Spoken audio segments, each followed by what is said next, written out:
Hello guys, in today's video I'm gonna show you how to default only mentions notification on your account on Discord. Easy and quick.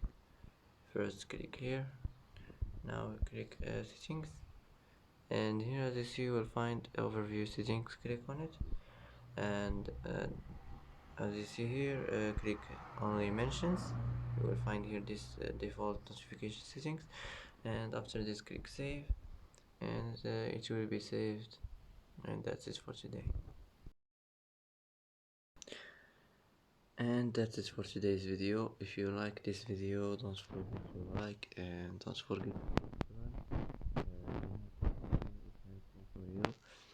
And thanks for watching. Thanks for watching till the end, and see you in the next video.